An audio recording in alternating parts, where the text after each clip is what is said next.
Reliever त गर्न आइन्छ तर रिलिभर गर्दा गर्दा दुःख पनि पाइन्छ कोही बेला। ओके त आज चाहिँ लागेको नयाँ ठाउँ एक्सप्लोर गर्नु, हेरिदिनु होला। कहाँ कहाँ पुग्छु म। आज छुट्टी मतलब अर्को ठाउँ जाँदैछु। झोला झम्टा बोकेर आफ्नो जानुपर्ने हुन्छ मलाई बस स्ट्यान्ड वेस्टमान। त्यहाँदेखि लोकेसन लगाएर जान्छु। नतानियादेखि नि निकै टाढो रहेछ सालिद भन्ने ठाउँ। जोड्दै गर्नु अनि कुराकानी गर्दै जाउँला कस्तो छ के छ। ठाउँ पनि घुम्ने हुन्छ अनि रिलिभर पनि आज काम रिलिभरको लागि जाँदैछु। बिहानै कल आएको थियो मलाई। आज चाहिँ मेरो पार्कहरू छोडेर जाँदैछु। यो चाहिँ मेरो पार्क। 2 दिन चाहिँ अब कुदाइ हुँदैन।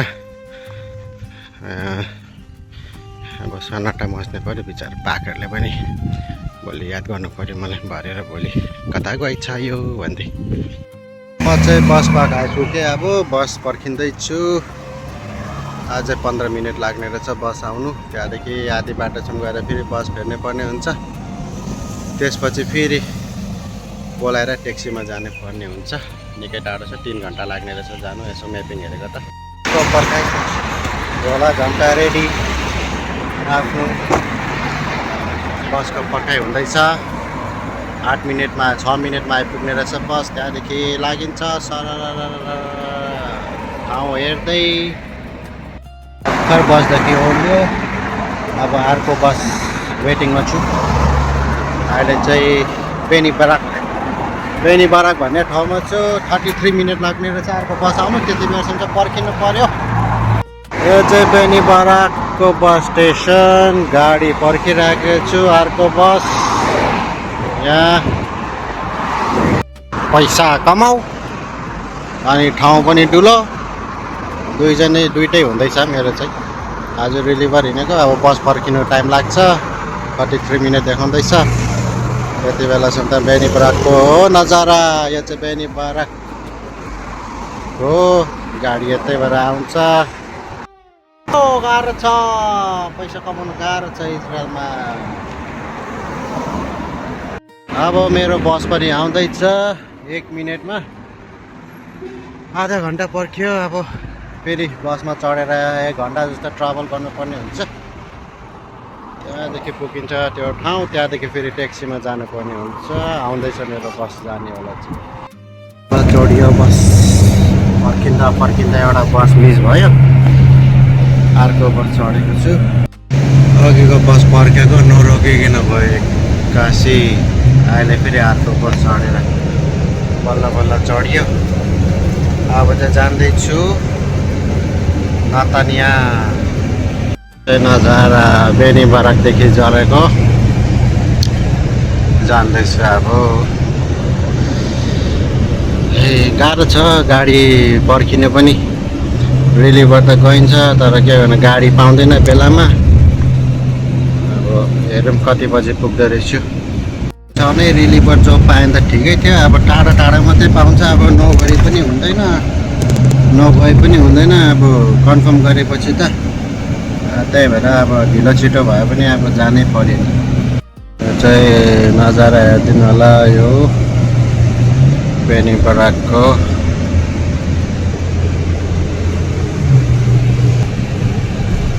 म चाहिँ जाँदैछु। रहेछ यहाँदेखि अब 12 मिनट अझै ट्राभल गरेर चाहिँ लोकेसन पठाउनु पर्यो इम्प्लोयरलाई। अनि इम्प्लोयर लिन आउँछ होला मलाई। गाइस पुग्न आँट्यो। 10वटा स्टप 10 मिनट। फाइनली पुगेँ। यो सुर्याजकात हो कि के भन्ने ठाउँमा। अब यहाँदेखि मलाई अलिक अगाडि जानुपर्ने हुन्छ हिँडेर। त्यहाँदेखि गाडी बोलाउँछु। नजारा हेरिदिनु होला कस्तो कस्तो ठाउँमा आइपुग्यो। यहाँदेखि अगाडि बढेर यहाँ उभिएर चाहिँ लोकेसन पठाइदिनु पर्यो। अनि आउँछ होला पिकअप गर्नु मलाई। पिकअप गर्नु आयो। म चाहिँ बसेर गाडीमा अब गएको।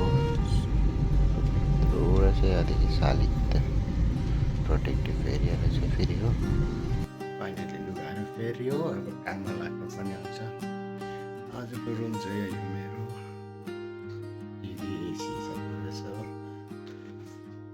अब ड्रेस त चेन्ज गऱ्यो। अब काम त देखाउनु पऱ्यो, काममा लाग्नु पऱ्यो। हेर्दै जाउँ अब। आज त्यसै पनि घरमा पार्टी छ अरे, त्यसरी सभा त अनि त्यसको बर्थडे पार्टी पनि छ अरे। मान्छे निकै भेला हुने छ। गर्नु पऱ्यो जसरी भए पनि आइएको छ। अब आधा घन्टा रेस्ट टाइम, आधा घन्टा रेस्ट गरेर जानुपर्ने हुन्छ फेरि माथि भएर बस्नुपर्छ।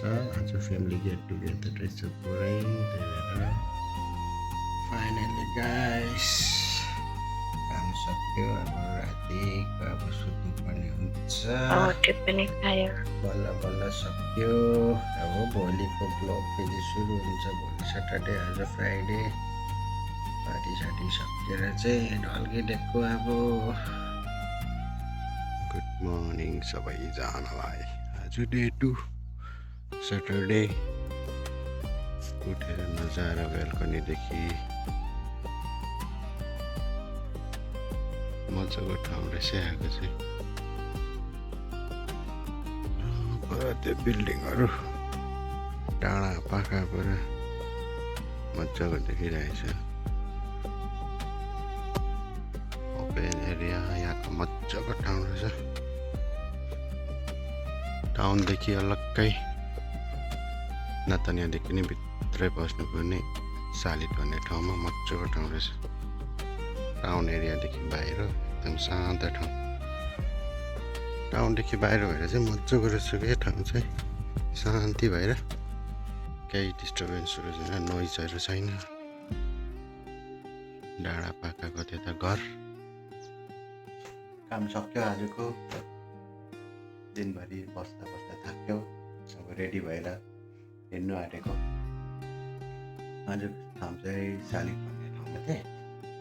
अब फ्राइडे सटरडेको ड्युटी भएर ओभर भयो। अब अहिले 6 बज्न आँटेको छ। अब निस्केर तल तिरा भन्ने ठाउँसम्म पुरैमा आएको छ। ट्याक्सीमा हुन्छ गाडीमा। त्यहाँदेखि बसको कनेक्टिभिटी कता टिकट खोजेर गर्दा गर्नु आयो। दुःख पाइयो, गाडी नपाएर हिँडेको छ। 15 मिनट भइसक्यो हिँडेको। कहाँसम्म हिँड्नुपर्ने हो थाहा छैन। फेरि सबात यति टाढा छ। लोकेसन पनि यहाँ छोडिदियो। यहाँदेखि जाउँ त जाउँ, कता जाउँ? लोकेसन लगाएर हिँड्दैछु एक ठाउँ। पर अब हेर्नु पऱ्यो गाडी पाउँछ कि। म चाहिँ फाइनली तिरा भन्ने ठाउँमा पुगेँ। नतनियाको 1.5 घन्टा हिँडेर चाहिँ आएको। परदेखि सुनसान थियो त्यहाँ। त्यही भएर अलिक टाउन एरियामा हिँड्दै आएर चाहिँ यहाँ गाडी पर्खिरहेको छु। अब गाडी छ मेरो 9 बजीको, रातिको 9 बजीको छ। अनि 9 बजी गएपछि 11 बजी पुग्छु होला। रिलिभर त गर्न आइन्छ, तर रिलिभर गर्दा दुःख पनि पाइन्छ कोही बेला। अब के गर्न, पैसा कमाउनै पर्यो। के गर्ने, गाह्रो छ इजरायलमा। अनुसार अलिक छिट्टै पुगौँ भनेको घर। 9 बजी मात्रै पाउने रहेछ गाडी। 9 बजी हिँडेपछि चाहिँ अब 11 बज्छ घर पुग्दा भोकले ठ्वाट। बिहानदेखि सलाद मात्रै खाएर आएछ।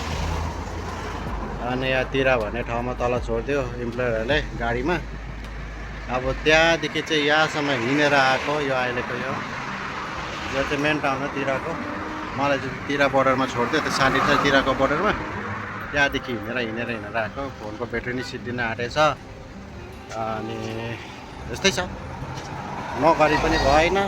इजरायलमा आएर चाहिँ मैले यो गाडी किनेँ गाइस। इजरायलको कमाइले यो गाडी चाहिँ किनिसकेको छु। सोरुमदेखि भर्खर निकालेको फरारी। 8:40 भइसक्यो। गाडी अझै पनि आएको छैन। बस पार्किङमा बसेकै भयो। 6:30 बजीदेखि बसेको बसै छ। गाडी यही बाटो आउँछ भनेर कुरिराखेको छु। दिउँसोदेखि पर्खेको, रात परिसक्यो गाइस। गाडी पनि आइपुगेन हो के गर्ने 9:10 भयो भर्खर गाडी आउँदैछ अब गाडीमा चढेर जानुपर्ने आज चाहिँ दिन रात सबै यतै बितिसक्यो के गर्ने अब गाडी आउँदैछ अब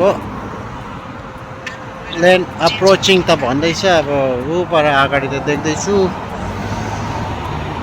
त्यसलाई पर्खेर चाहिँ जाने हो फाइनली गाडी चढियो 9:12 भएछ गाडी चढियो अब घर पुग्दा त त्यस्तै 11 बज्छ होला मलाई त्यसले आफूदेखि बस चेन्ज गर्नुपर्ने हुन्छ यो चाहिँ नतानियातिरको नाइट भ्यू अघि यही बाटो हिँडेर 2 घन्टा हिँडेर चाहिँ आएको यतापट्टि अलिक टाउन एरियामा अघि म सुनसान ठाउँमा उभिएको थिएँ 6 बजीतिर निस्केर अनि हिँड्दै आएर चाहिँ यता बसेको थिएँ यतादेखि चाहिँ अलिक रिलायबल भयो गाडी लिनु मलाई नभए त पर त गाडी त अब ठाउँ त बस पार्क मात्रै थियो तर छेउछाउ केही पनि थिएन कि एकदम रिस्की लाग्यो अन्त हेरेर यता आएर उभिएको थिएँ अब चाहिँ फाइनली गाडी चढियो अनि जाँदैछु कि म यहीँदेखि हिँड्दै गएको थिएँ छेउछाउ केही पनि छैन सुनसान छ यहाँदेखि हिँड्दै म तेह्र टाउनमा पुगेको हिँड्दै यहाँदेखि गाडी त देख्छ तर छेउछाउ केही छैन सुनसान भएर चाहिँ बल्ल एउटा गाडीदेखि ओर्लियो अब अर्को गाडी पर्खिने पर्ने हुन्छ यहाँ गाडी पर्खिरहेको छु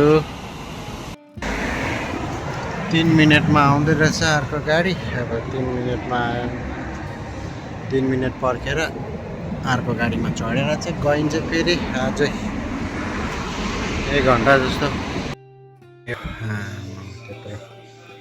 6 बजी निस्केर 9 बजी गाडी चढेर चाहिँ 11 बजी घर आइपुग्दैछु यो पनि 25 घन्टा काम गरेर फाइनली घर पुग्यो गाइस सेफ एन्ड साउन्ड यात्रा यस्तै छ लाइफ इज अ जर्नी कोही बेला कता पुग्नुपर्छ कोही बेला कता पुग्नुपर्छ रिलिभरको काम गर्दै अनि अझै चाहिँ त्यही सालिड भन्ने ठाउँमा पुगेर आएँ फ्यामिलीहरू राम्रै थियो वेलकमिङ थियो राम्रै भयो एक्सपिरियन्स यतिमै साइन अप गर्दैछु अब कुनै दिन फेरि कतैको भिडियो बाई टेक केयर सबैजनाहरू